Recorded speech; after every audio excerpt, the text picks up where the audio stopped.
पहली सबसे पहली चीज़ है हमारे जेनेटिक्स, जिसको लेके हम बॉर्न होते हैं, पैदा होते हैं। और हमारे मसल फाइबर्स कि हमारे मसल फाइबर्स कैसे हैं। देखो, दो तरीके के मसल फाइबर होते हैं, एक होता है फास्ट ट्विच मसल फाइबर्स और एक होता है slow Twitch. Power training, strength training, speed training, plyometric, बहुत सारे वर्कआउट है वो आप फॉलो कर सकते हो। बात कर रहे हैं इसमें बायोमैकेनिक्स में जो चीज़ें इंक्लूड होती हैं वो होता है सबसे पहले हमारा रनअप, हमारी jump, back foot landing, front foot landing, release point. Hello everyone, welcome back to my channel, this Tushar. और आज का भाई जो हमारा टॉपिक है फास्ट बॉलिंग के बारे में है। बहुत सारे बच्चे हैं वो 150 का बॉल डालना चाहते हैं। इंस्टाग्राम पे भी मैं देखता हूँ, कोचेज़ भी बोलते हैं भाई हमारे पास आओ, हम 150 करा देंगे, हमारे पास आओ 145 का 150 का बॉल डलवा देंगे। 150 का बॉल सच में सबके लिए पॉसिबल है भी कि नहीं। सबसे पहली चीज़ है कि हमें 150 का बॉल डालने के लिए या 140 का बॉल डालने के लिए क्या चाहिए रहता है। सबसे पहली चीज़ है हमारे जेनेटिक्स, जिसको लेके हम बॉर्न होते हैं, पैदा होते हैं।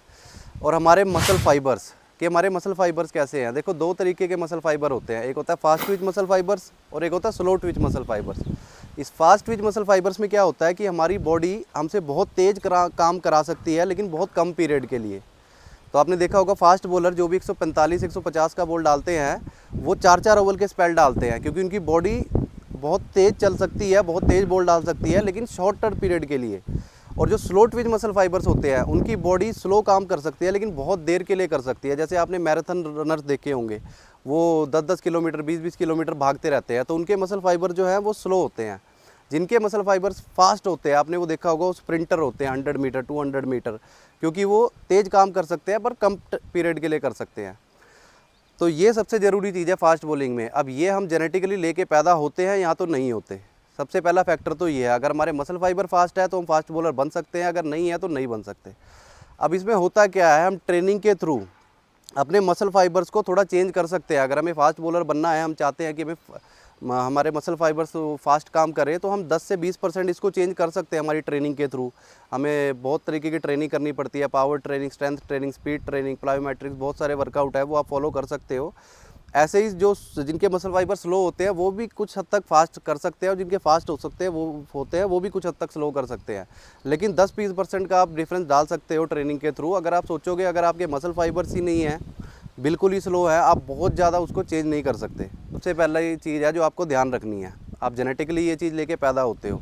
आपने देखा होगा अर्जुन तेंदुलकर है, उसके पास बचपन से लेके वो इंग्लैंड में ट्रेनिंग कर रहा है, ऑस्ट्रेलिया में ट्रेनिंग कर रहा है, इंडियन टीम के साथ घूमता है, उसके पास किसी चीज़ की कमी नहीं है, प्रॉपर डाइट है, पैसा है, सब कुछ है, फिर भी आज इतना वर्कआउट करने के बाद भी वो 125 और 130 का बॉलर है। ऐसे ही भुवनेश्वर कुमार थे, प्रवीण कुमार थे, संदीप शर्मा, इनको भी आपने देखा होगा, इंडिया लेवल पे खेल चुके हैं। इनके पास भी कितने सारे कोचेज़ हैं, इनकी तो स्पीड नहीं बढ़ी, 150 के तो ये भी नहीं बन पाए।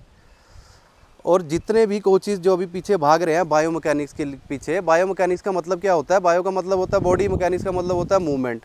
तो हम मूवमेंट ऑफ द बॉडी की बात कर रहे हैं। इसमें बायोमैकेनिक्स में जो चीज़ें इंक्लूड होती हैं वो होता है सबसे पहले हमारा रनअप, हमारी jump, back foot landing, front foot landing, release point और फॉलो थ्रू। ये कंप्लीट एक चीज़ होती है बायोमैकेनिक्स के अंदर कि हमारी बॉडी कैसे मूव कर रही है, एक ही डायरेक्शन में जा रही है कि नहीं जा रही, और रिलीज़ के टाइम पे, फॉलो थ्रू के टाइम पे हमारी बॉडी उस पोजीशन में है कि नहीं है। अब जितने भी फास्ट बॉलर है जो 125-30 का बॉल डाल रहे हैं ऊपर लेवल पे, आपको क्या लगता है उनका जो मैकेनिक्स है, बायोमैकेनिक्स, वो अच्छे नहीं होंगे? वो बिना मैकेनिक्स के वहाँ पे खेल रहे हैं। तो सिर्फ बायोमैकेनिक्स के थ्रू आपका बॉल 150 चला जाएगा, ये पॉसिबल नहीं है। आपने क्या करना है, आपने अपनी ट्रेनिंग अच्छी करनी है, डाइट अच्छी लेनी है, उसके बाद अपने एक्शन पे वर्क करना है।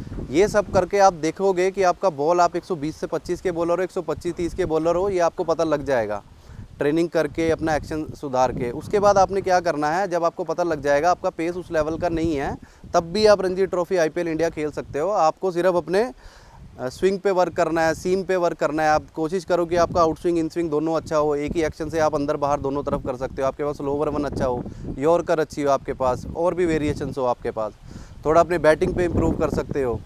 तो ये सब मिला के आप खेल सकते हो, चाहे रणजी ट्रॉफी खेलना, चाहे IPL, चाहे इंडिया। आपको लगता है कि 125-30 का बॉलर होके अगर आप नहीं खेल सकते उस लेवल पे, आप गलत सोचते हो। अभी मुकेश कुमार भी खेल रहे हैं, 130-32 के बॉलर है वो।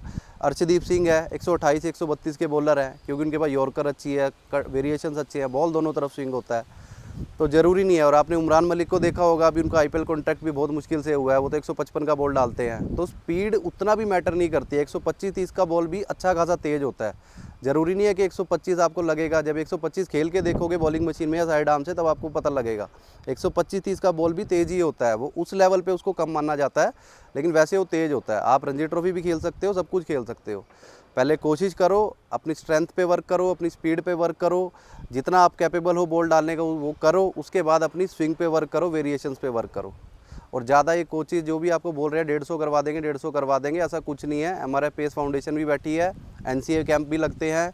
हमारे इंडियन के जो बॉलर्स हैं फॉरेन में भी जाके ट्रेन करते हैं। 150 का बॉल अगर डाल सकते होते तो हर कोई डाल लेता। तो ये हमारे जेनेटिक से फ़र्क पड़ता है हम कैसे है कि नहीं है। फास्ट बॉलर बन सकते हो, लेकिन गलत डायरेक्शन में मत जाओ। 150 ये अपने माइंड से हटा दो। अगर बॉडी कैपेबल होगी तो 150 भी डाल दोगे। अपने आप को इतना भी फोर्स मत करो, क्योंकि जब इंजरी होती है, आप सारे लोअर मिडिल क्लास के लोग होंगे, एक इंजरी हो जाती है, पूरी ज़िंदगी लग जाती है, उसे ठीक करने में इतना पैसा लग जाता है। तो इतना भी अपनी बॉडी को फोर्स नहीं करना है कि पागलों की तरह 150 के पीछे ही डाल रहे हो। ठीक है। अब फास्ट बॉलिंग के जो वर्कआउट है, आपने कैसे कैसे क्या क्या ट्रेनिंग करनी है, वो नेक्स्ट वीडियो में डाल दूंगा। अगर आपको वीडियो अच्छी लगे तो सब्सक्राइब कर देना। अब मैं मिलूंगा आपसे नेक्स्ट वीडियो में, तब तक के लिए थैंक यू सो मच।